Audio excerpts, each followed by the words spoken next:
أعوذ بالله السميع العليم من الشيطان الرجيم. بسم الله الرحمن الرحيم. ألف لام ميم. الله لا إله إلا هو الحي القيوم نزل عليك الكتاب بالحق مصدقا لما بين يديه وأنزل التوراة والإنجيل من قبل هدى للناس وأنزل الفرقان. إن الذين كفروا بآيات الله لهم عذاب شديد والله عزيز ذو انتقام. إن الله لا يخفى عليه شيء في الأرض ولا في السماء هو الذي يصبركم في الأرحام كيف يشاء لا إله إلا هو العزيز الحكيم.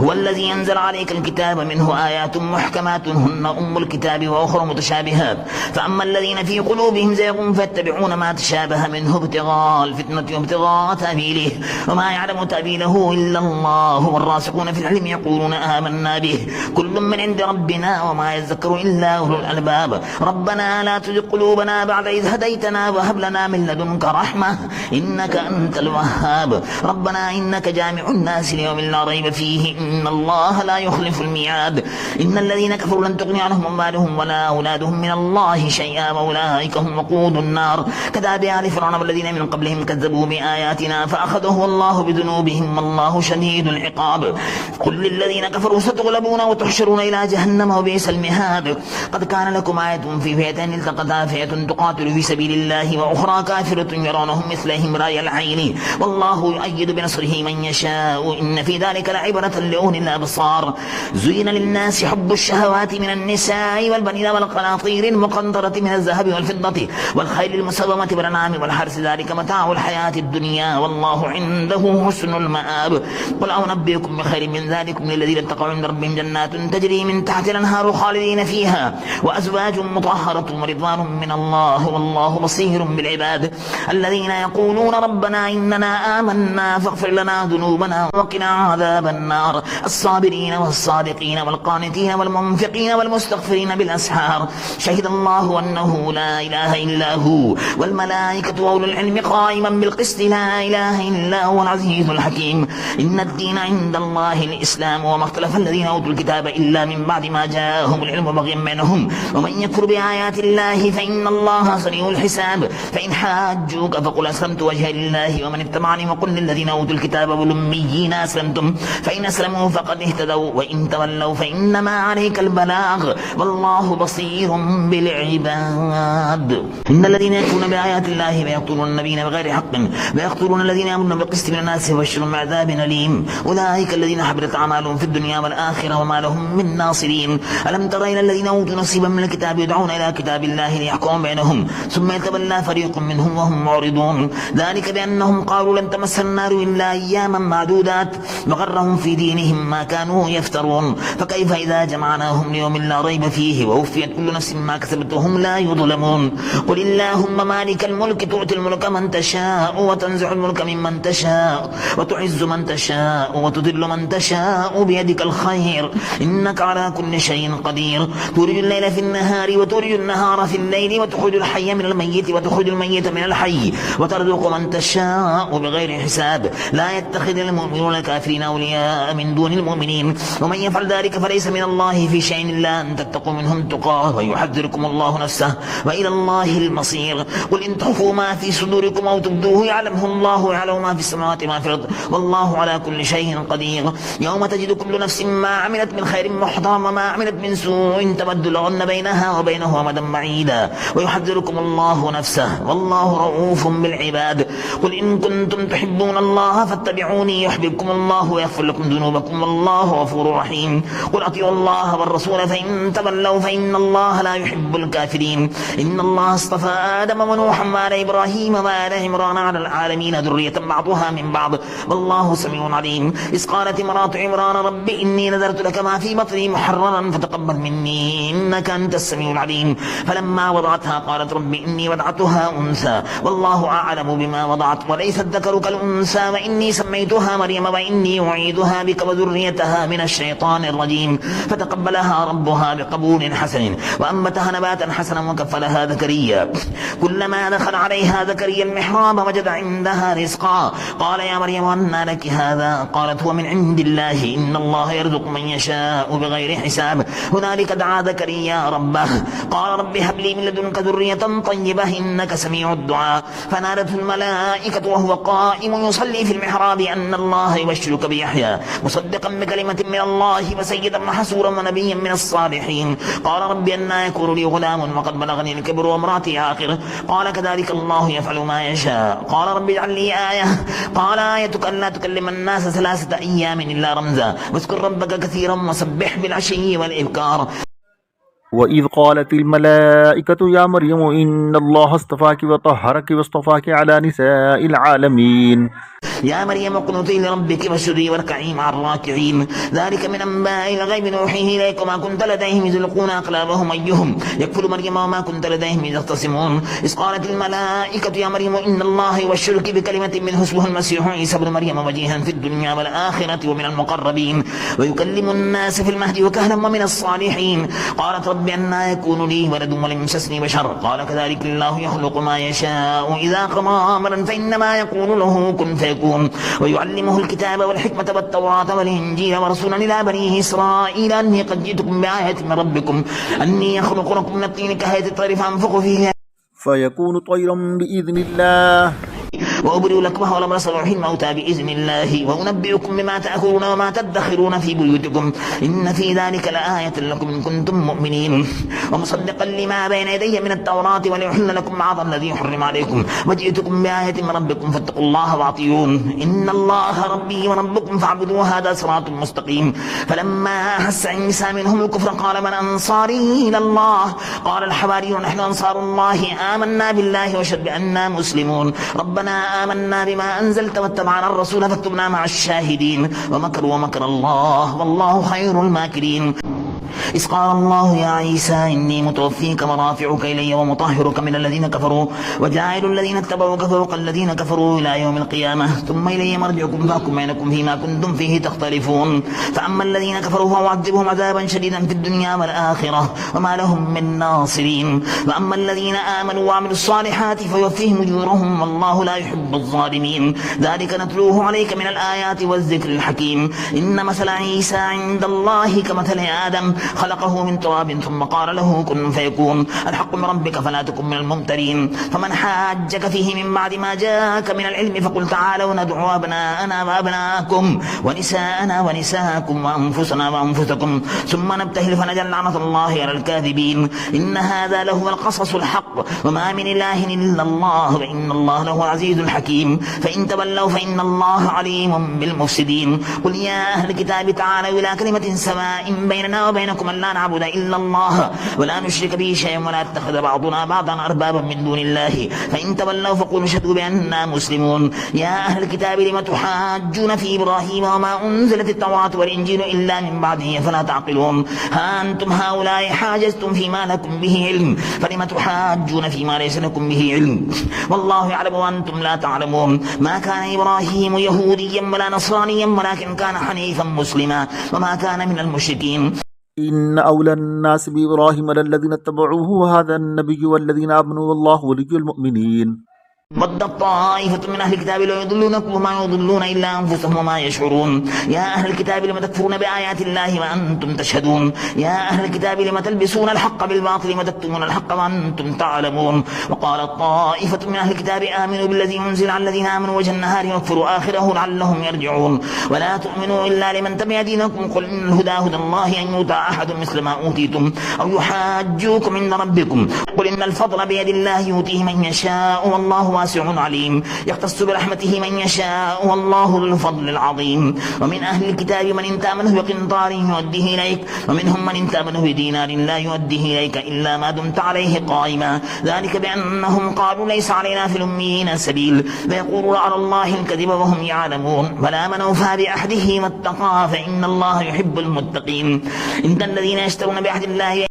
وأيمانهم ثمنا قليلا أولئك لا خلاق لهم في الآخرة ولا يكلمهم الله ولا ينظر إليهم يوم القيامة ولا يزكيهم ولهم عذاب أليم وإن منهم لفريقا يلبون ألسنتهم بالكتاب لتحسبوه من الكتاب وما هو من الكتاب ويقولون هو من عند الله وما هو من عند الله ويقولون على الله الكذب وهم يعلمون ما كان لبشر أن يؤتيه الله الكتاب والحكم والنبوة ثم يقول للناس كونوا عبادا لي من دون الله ولكن كونوا ربانيين بما كنتم تعلمون الكتاب وبما كنتم تدرسون ولا يأمركم أن تتخذوا الملائكة والنبيين أربابا أيأمركم بالكفر بعد إذا أنتم مسلمون وإذا أخذ الله ميثاق النبيين لما آتيتكم من كتاب وحكمة ثم جاءكم رسول مصدق لما معكم لتؤمنن به ولتنصرنه قال أقررتم وأخذتم على ذلكم إصري قالوا أقررنا قال فاشهدوا وأنا معكم من الشاهدين فمن تولى بعد ذلك فأولئك هم الفاسقون أفغير دين الله يبغون وله أسلم من في السماوات والأرض طوعا وكرها وإليه يرجعون قل آمنا بالله وما أنزل علينا وما أنزل على إبراهيم وإسماعيل وإسحاق ويعقوب والأسباط وما أوتي موسى وعيسى والنبيون من ربهم لا نفرق بين أحد منهم ونحن له مسلمون ومن يبتغي غير الإسلام دينا فلن يقبل منه وهو في الآخرة من الخاسرين كيف يهدي الله قوما كفروا بعد إيمانهم وشهدوا أن الرسول حق وجاءهم البينات والله لا يهدي القوم الظالمين أولئك جزاؤهم أن عليهم لعنة الله والملائكة والناس أجمعين خالدين فيها لا يخفف عنهم العذاب ولا هم ينظرون إلا الذين تابوا من بعد ذلك واصلحوا فإن الله غفور رحيم إن الذين كفروا بعد إيمانهم ثم ازدادوا كفرا لن تقبل توبتهم وأولئك هم الضالون إن الذين كفروا وماتوا هم كفار فلن يقبل من أحدهم ملء الأرض ذهبا ولا يفتدى به أولئك لهم عذاب أليم وما لهم من ناصرين لن تنالوا البر حتى تنفقوا مما تحبون وما تنفقوا من شيء فإن الله به عليم كل الطعام كان حلا لبني إسرائيل إلا ما حرم إسرائيل على نفسه من قبل أن تنزل التوراة قل فاتوا بالتوراة فاتلوها إن كنتم صادقين فمن افترى على الله الكذب من بعد ذلك فأولئك هم الظالمون قل صدق الله فاتبعوا ملة إبراهيم حنيفا وما كان من المشركين إن أول بيت وضع للناس الذي ببكة مباركا وهدى للعالمين فيه آيات بينات مقام إبراهيم ومن دخله كان آمنا ولله على الناس حج البيت من استطاع إليه سبيلا ومن كفر فإن الله غني عن العالمين قل يا أهل الكتاب لم تكفرون بآيات الله والله شهيد على ما تعملون قل يا أهل الكتاب لم تصدون عن سبيل الله من آمن تبغونها عوجا وأنتم شهداء وما الله بغافل عما تعملون يا أيها الذين آمنوا إن تطيعوا فريقا من الذين أوتوا الكتاب يردوكم بعد إيمانكم كافرين وكيف تكفرون ما أنتم تتلى عليكم آيات الله وفيكم رسوله ومن يعتصم بالله فقد هدي إلى صراط مستقيم يا أيها الذين آمنوا اتقوا الله حق تقاته ولا تموتن إلا وأنتم مسلمون واعتصموا بحبل الله جميعا ولا تفرقوا واذكروا نعمة الله عليكم إذ كنتم أعداء فألف بين قلوبكم فأصبحتم بنعمته إخوانا وكنتم على شفا حفرة من النار فأنقذكم منها كذلك يبين الله لكم آياته لعلكم تهتدون ولتكن منكم أمة يدعون إلى الخير ويأمرون بالمعروف وينهون عن المنكر وأولئك هم المفلحون ولا تكونوا كالذين تفرقوا واختلفوا من بعد ما جاءهم البينات وأولئك لهم عذاب عظيم يوم تبيض وجوه وتسود وجوه فأما الذين سودت وجوههم وكفرتم بعد إيمانكم فذوقوا العذاب بما كنتم تكفرون وأما الذين ابيضت وجوههم ففي رحمة الله هم فيها خالدون تلك آيات الله نتلوها عليك بالحق وما الله يريد ظلما للعالمين ولله ما في السماوات وما في الأرض وإلى الله ترجع الأمور كنتم خير أمة أخرجت للناس تأمرون بالمعروف وتنهون عن المنكر وتؤمنون بالله ولو آمن أهل الكتاب لكان خيرا لهم منهم المؤمنون وأكثرهم الفاسقون لن يضروكم إلا أذى وإن يقاتلوكم يولوكم الأدبار ثم لا ينصرون ضربت عليهم الذلة أينما ثقفوا إلا بحبل من الله وحبل من الناس وباءوا بغضب من الله وضربت عليهم المسكنة ذلك بأنهم كانوا يكفرون بآيات الله ويقتلون الأنبياء بغير حق ذلك بما عصوا وكانوا يعتدون ليسوا سواء من أهل الكتاب أمة قائمة يتلون آيات الله آناء الليل وهم يسجدون يؤمنون بالله واليوم الآخر ويأمرون بالمعروف وينهون عن المنكر ويسارعون في الخيرات وأولئك من الصالحين وما يفعلوا من خير فلن يكفروا والله عليم بالمتقين إن الذين كفروا لن تغني عنهم أموالهم ولا أولادهم من الله شيئا وأولئك أصحاب النار هم فيها خالدون مثل ما ينفقون في هذه الحياة الدنيا كمثل ريح فيها سر أصابت حرث قوم ظلموا أنفسهم فأهلكته وما ظلمهم الله ولكن ولكن أنفسهم يظلمون يا أيها الذين آمنوا لا تتخذوا بطانة من دونكم لا يعلونكم خبالا ودوا ما عنتم قد بدت البغضاء من أفواههم وما تخفي صدورهم أكبر قد بينا لكم الآيات إن كنتم تعقلون ها أنتم لا تحبونهم ولا يحبونكم وتؤمنون بالكتاب كله وإذا لقوكم قالوا آمنا وإذا خلوا عضوا عليكم الأنامل من الغيظ قل موتوا بغيظكم إن الله عليم بذات الصدور إن تمسسكم حسنة تسؤهم وإن تصبكم سيئة يفرحوا بها وإن تصبروا وتتقوا لا يضركم كيدهم شيئا إن الله بما يعملون محيط وإذ غدوت من أهلك تبوئ المؤمنين مقاعد للقتال والله سميع عليم إذ هم الطائفتان منكم أن تفشلا والله وليهما وعلى الله فليتوكل المؤمنون ولقد نصركم الله ببدر ما أنتم أذلة فاتقوا الله لعلكم تشكرون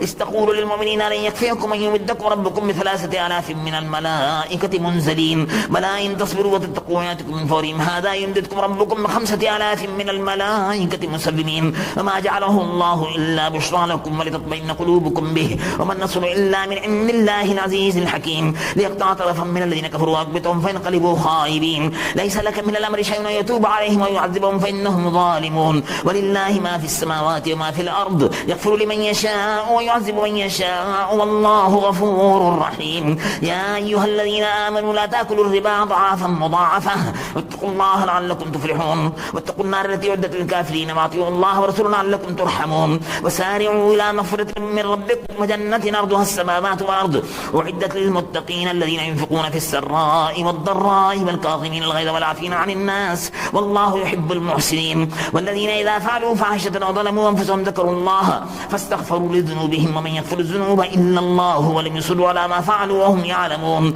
أولئك جزاؤهم مغفرة من ربهم وجنات تجري من تحت النار خالدين فيها ونعم أجر العاملين قد خلت من قبلكم سنن فسيروا في الأرض فانظروا كيف كان عاقبة المكذبين هذا بيان للناس وهدى وموعظة للمتقين ولا تهنوا ولا تحزنوا وأنتم الأعلون إن كنتم مؤمنين إن يمسسكم قرح فقد مس القوم قرح مثله وتلك الأيام نداولها بين الناس وليعلم الله الذين آمنوا ويتخذ منكم شهداء والله لا يحب الظالمين وليمحص الله الذين آمنوا ويمحق الكافرين أم حسبتم أن تدخلوا الجنة ولما يعلم الله الذين جاهدوا منكم ويعلم الصابرين ولقد كنتم تمنون الموت من قبل أن تلقوه فقد رأيتموه وأنتم تنظرون وما محمد إلا رسول قد خلت من قبله الرسل أفإن مات أو قتل انقلبتم على أعقابكم ومن ينقلب على عقبيه فلن يضر الله شيئا وسيجزي الله الشاكرين وما كان لنفس أن تموت إلا بإذن الله كتابا مؤجلا ومن يريد ثواب الدنيا نؤته منها ومن يريد ثواب الآخرة نؤته منها وسنجزي الشاكرين وكأي من نبي قاتل معه ربيون كثير فما مهنوا لما أصابهم في سبيل الله وما ضعفوا وما استكانوا والله يحب الصابرين وما كان قولهم إلا أن قالوا ربنا اغفر لنا ذنوبنا وإسرافنا في أمرنا وثبت أقدامنا وانصرنا على القوم الكافرين فآتاهم الله ثواب الدنيا وحسن ثواب الآخرة والله يحب المحسنين يا أيها الذين آمنوا إن تطيعوا الذين كفروا يردوكم على أعقابكم فتنقلبوا خاسرين بل الله مولاكم وهو خير الناصرين سنلقي في قلوب الذين كفروا الرعب بما أشركوا بالله ما لم ينزل به سلطانا ومأواهم النار وبئس مثوى الظالمين ولقد صدقكم الله وعده استحسنهم بإذنه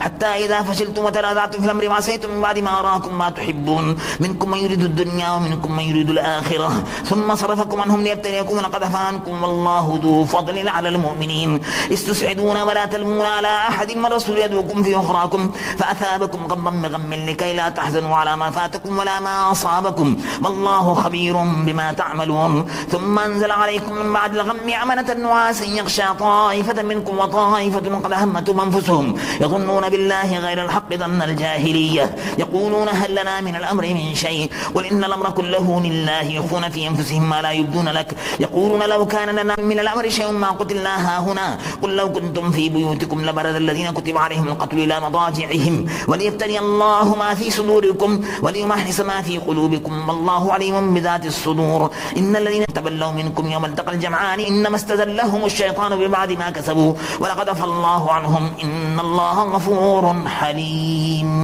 يا أيها الذين آمنوا لا تكونوا كالذين كفروا وقالوا لإخوانهم إذا ضربوا في الأرض وكانوا غزا لو كانوا عندنا ما ماتوا وما قتلوا ليجعل الله ذلك حسرة في قلوبهم والله يحيي ويميت والله بما تعملون بصير